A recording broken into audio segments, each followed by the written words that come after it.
Today, I'm going to show you how to organize ChatGPT like a business boss. You're going to have folders, you're going to have organization, you're going to have your settings, and you're going to have repeatable prompts all in under 15 minutes. So if this is something that sounds like you, let's get over to the desktop. All right, I know that a lot of you are very busy. So as always, I put in the YouTube description chapters to this video. This will help you skip to the parts that you want most. All right, now a little housekeeping. So there is the free version of ChatGPT, which you can of course use, but I find that you're going to get much better output if you have the paid version. So there's a couple of different ones. There's the pro for individuals, and then there's the business. This is how I separate it, and it's completely up to you, but this is just what works for me. I have eGen Solutions and our clients, and that is on the business enterprise side. So I use my teammates in there. I have clients in there. So we use that separate. I also have a personal ChatGPT subscription. And this is because I'm putting in random things like, what's wrong with my plant? I need a recipe for this. I don't want those conversations to be mixed in with my business conversations. So I have two separate subscriptions. Now you can do the free. I don't recommend the free version simply because I think you get better outputs. Your information is protected. But if you just want to start with ChatGPT and just see how this works and you don't really want to invest in it, free version is fine too. You're just going to do better if you do pay for it. So with that little housekeeping out of the way, let's get into ChatGPT and set it up. Okay, so we are in a completely clear, clean ChatGPT. You're going to come down here to the far bottom where you see it says Gen. You're going to click that and go to settings. That's going to open up a box for you. Now you can fill out all of this great information, English, all that fun stuff. But where I really want you to focus on is the personalization. Now, this is where you're going to go in and you're going to give it custom instructions. This instruction is how you want ChatGPT to interact with you. So it doesn't have really anything else to do with what I'm going to show you next for setup. This is going to be how you want it to interact with you. So this is where you would give it a nickname, put in your occupation, and tell a little bit more about you. So in this section, you're going to put in maybe what your background is, if you're an accountant, if you're a restaurateur, whatever that may be, put that in there. Tell a little bit more about it. Sometimes people put age in if that plays into what you're doing, your location, whatever it is that you want ChatGPT to know about you to give better outputs. Now, I will say that we can change all of this, but mostly for me, I just put in my profession, that I'm a business owner, the name of the business, and so on. Custom instructions. I like this because this is where I get a little bit more detail on what I'm expecting from ChatGPT. So of course we can see here that it's giving us some suggestions like how do you want it to respond, witty, chatty, straightforward, tell it like it is responses. And then we can put things like don't always agree with me.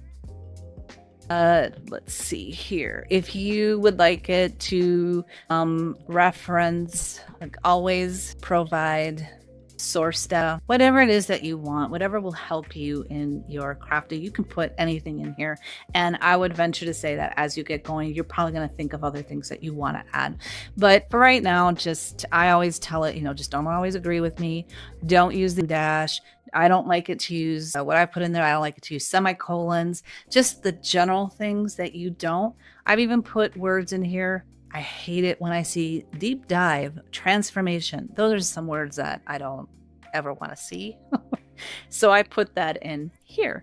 So this is really just your custom instructions. You save, and now it'll be saved as how it's going to relate to you. Okay, now we get into the juicy stuff. So I'm going to go through the list here and just kind of identify each item. First of all, we have the new chat. This is just a new chat. This goes into your general ChatGPT chats.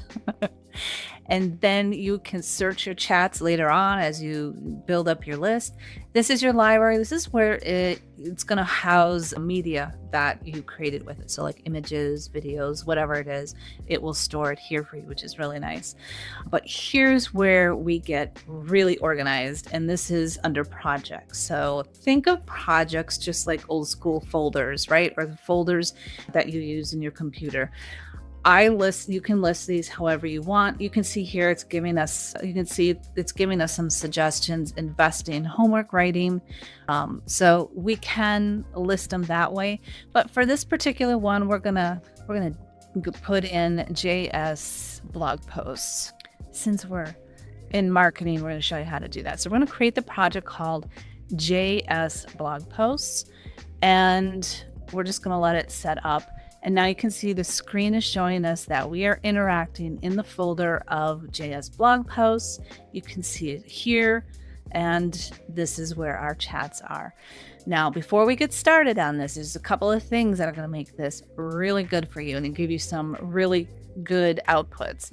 First of all, we see a folder here, or a button here called Add Files. These are files where you're going to feed it information. So let's say you had a folder with accounting and you wanted to show it your past spreadsheets that you set up. You would upload a past spreadsheet so it would reference that. Think of these files as things that it's referencing in order to help you with your task. Since we're in blog posts, I've taken a blog post that I've written old school back in the day so that it can get my wording and get how I write, and I put that in here as a sample. So this way it kind of sees how your writing is, and applies it to what we're working on. So that's the first one. The magic is going to come over here to the top. You're going to see these three little dots. You're going to click that, and now you can see add instructions. This is the gold. So let's start here. Things that you want to put in this project. Now, when you're writing prompts, you've probably seen or heard, if you've done any type of prompting, you see a lot of people saying, act as my accountant, act as my writer, act as my social media manager, whatever it is. I don't have time to keep writing that out for every single prompt. So what I do is I put in each project what I want that ChatGPT, or what I want ChatGPT to act like, right? So we're going to put in here, since this is for blog posts, you are my copywriter, right? And then we're going to give it instructions that we want it to do each time, right? Write blog posts in 500 to 600 words. So it's always going to do that, right? So every time you work in this project, it's going to act as your copywriter. It's going to write blog posts in those number of words.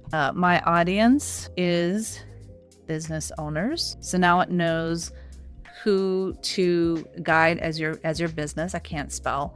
And there's a couple of other things that you can put in here. Write conversationally, write in a conversation tone.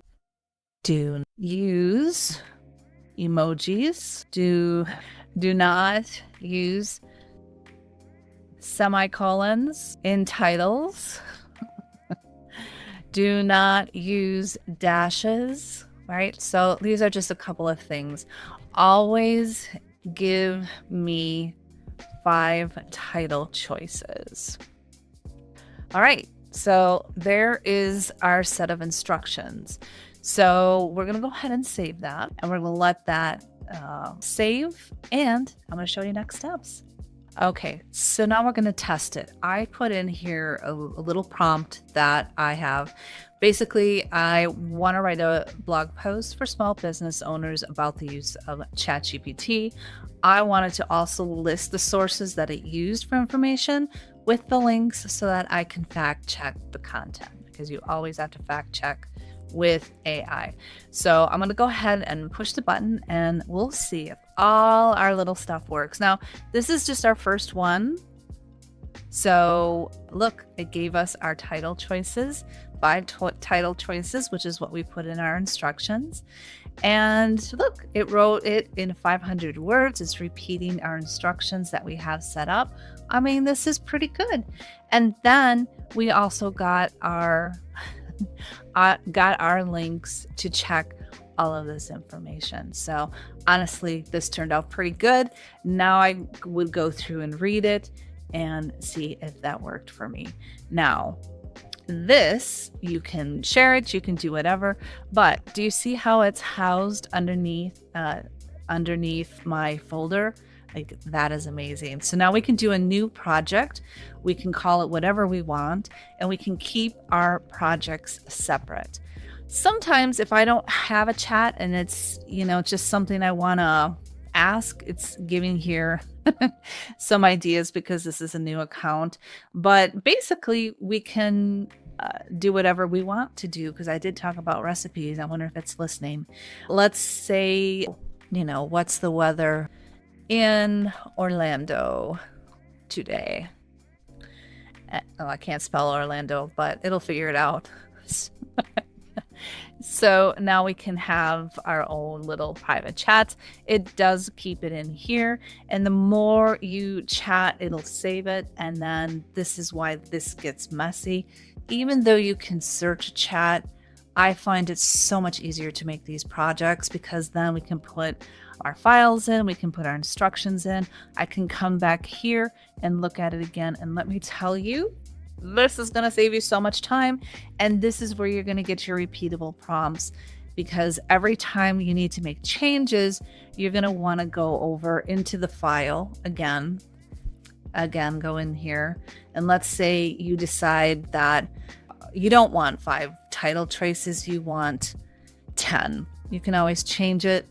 Oops. You can always change it, save it, and you can keep updating this. This would be your repeatable things that you find that you like, that you don't like, word uses, most beautiful thing ever. So this is how I organize my work. I have a newsletter folder, just some ideas. I have a newsletter folder, blog posts. I have social media folder. I have brainstorming folders. So I keep everything very separate, because each project has its own instructions. So I hope this helped you. If you have any questions, or if you'd like to see some more information on how I do this or how I work with ChatGPT, love to know in the comments. I do read the comments and I try to answer to as many as I can. Thank you for being here. And if you're a subscriber, thank you so much. I'll see you again in the next one.